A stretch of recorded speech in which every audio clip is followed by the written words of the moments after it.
चोर वापस चेन को घर पे फेंक के चला गया। मेरी मम्मी की 3 लाख रुपए की चेन चोरी हो गई थी।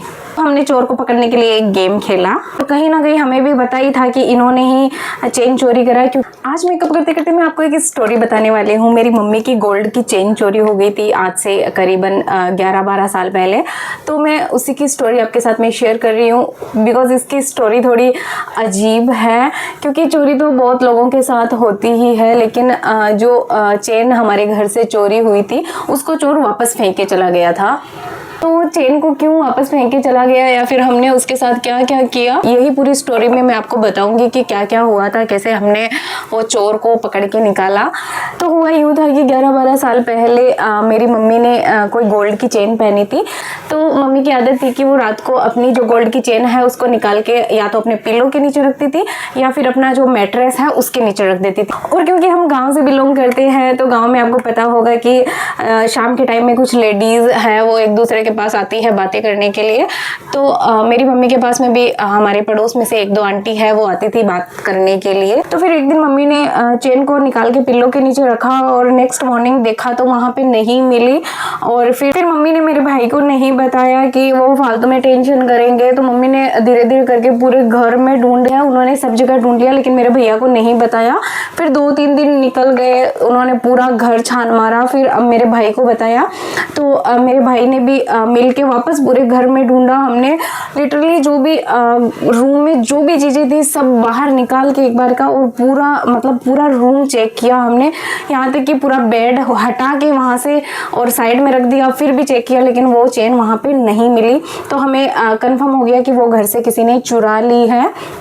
फिर हम गए एक बाबा के पास जिन्होंने दावा किया था कि वो हमें बता देंगे कि चेन किसने चुराई है। तो उन्होंने एक स्टोरी बताई थी हमें, मतलब आई डोंट नो उसको क्या बोलते हैं, मतलब छोटे बच्चे के नाखून पे कुछ लगा के और उसको दिखाते हैं कि कौन है चोरी कर रहा है क्या। लेकिन छोटे बच्चों को इतना समझ में नहीं आता कि ये कौन है, तो वो समझ नहीं पाते और वो भी कभी किसी पे गलत आरोप भी लगा देते हैं।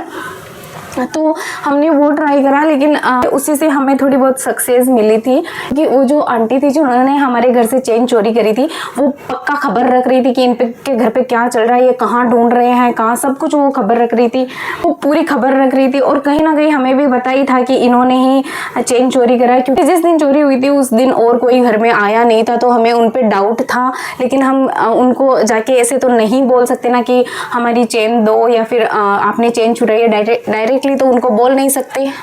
जब वो बाबा के पास जाके आते हैं उन्होंने हमें आगे से आगे बुलाता रहा, मतलब 3-4 बार बुलाया था बाबा ने। तो बोला अगली बार आपको पक्का नाम बता दूंगा, ऐसा बता दूंगा, सब वो दावे कर रहा था।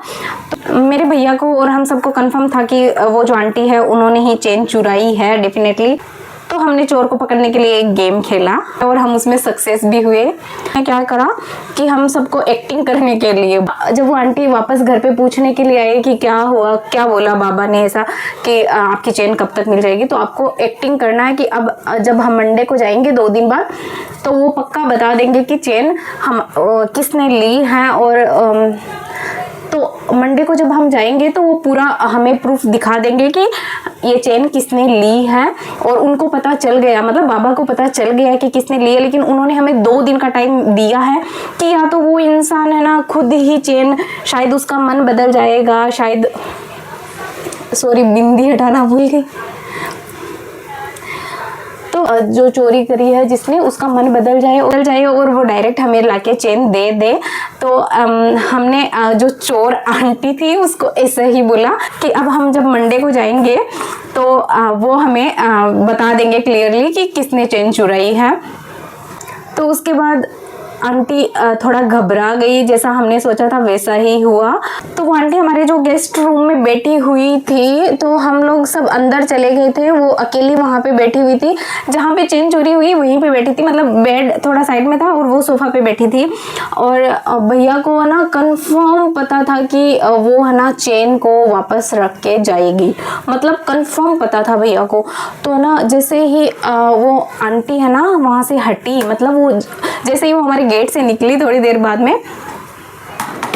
भैया ने ना तुरंत वहां से जो सोफे पे बैठी थी उसके सारे कवर फाड़ के फेंक दिए इधर उधर, मतलब वहां पे वो ढूंढने लग गए थे और सब जगह ढूंढा। वापस बेड, जहाँ बेड का मैट्रेस था, बेड के मैट्रेस के नीचे भी ढूंढा लेकिन वहाँ पे भी नहीं मिला।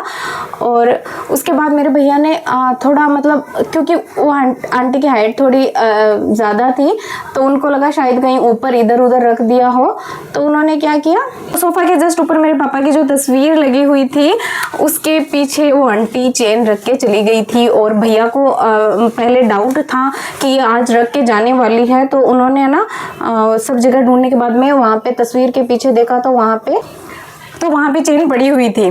तो हम सब लोग इतना खुश हो गए, लेकिन वो आंटी अभी तक घर नहीं पहुंची थी, उसका घर हमसे थोड़ी दूर था। जैसे ही वो चेन मिली, मेरे भैया ने मेरे हाथ में दी और बोला जा वो आंटी को दिखा के आ और बोल कि वो चेन मिल गई है।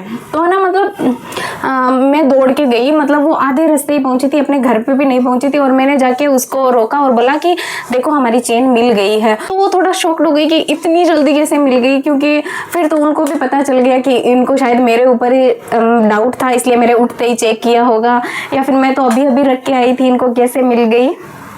उस दिन के बाद में उस आंटी का हमारे घर पे आना जाना बंद हो गया, और उसके बाद वो नहीं आई। उनको खुद को रियलाइज, हमने खुद उसको मना नहीं किया कभी आने के लिए, लेकिन उसको खुद को रियलाइज हो गया कि अब यहाँ पे,